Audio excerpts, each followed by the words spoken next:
एक बार की बात है, सास और बहू आपस में बात कर रहे थे। बातों ही बातों में किसी बात पर सास और बहू की बहस शुरू हो गई। बहू ने कहा, माँ जी, आजकल लोग बदल गए हैं। लोग खुशी में भी भगवान को याद करते हैं। अब वो समय नहीं रहा जब लोग सिर्फ भगवान को दुख में ही याद करते थे। बूढ़ी सास ने कहा, नहीं, ऐसा नहीं है। आज भी बहुत कम लोग हैं जो भगवान को खुशी में याद करते हैं, वरना सब दुख में ही याद करते हैं भगवान को। अब इस बात में सास और बहू दोनों में बहस हो गई।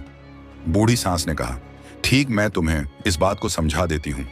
अब जो मैं करने जा रही हूँ उसको बहुत ध्यान से देखना। तभी बुढ़िया ने देखा कि एक साधु उनके घर की तरफ आ रहा है। बुढ़िया ने घर के बाहर एक थाली में बहुत स्वादिष्ट खाना और मिठाइयां रख दी। साधु आया। साधु ने जैसे ही देखा कभी स्वादिष्ट खाना और मिठाइयां हैं, उसने फौरन उसे खाया और चला गया। अब अगले दिन फिर वही साधु आया। बुढ़िया ने आपकी बार घर के बाहर एक डब्बे में कुछ पैसे रख दिए। साधु आया, डिब्बा खोला, पैसे निकाले और खुशी खुशी चला गया। अब अगले दिन साधु फिर आया। इस बार बुढ़िया ने एक डब्बे में गंदा पानी और कीचड़ भर के रखा था। जैसे ही साधु ने उस डब्बे को खोला, साधु फौरन बोला, क्या भगवान, मेरी किस्मत में ये गंदा कीचड़ ही मिला था आपको देने को?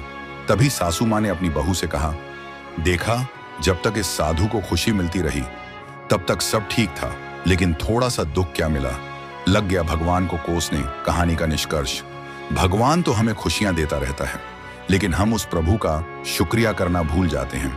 रास अगम क्या मिलता है, हम भगवान से शिकायत करने लगते हैं। बोलो राधे राधे।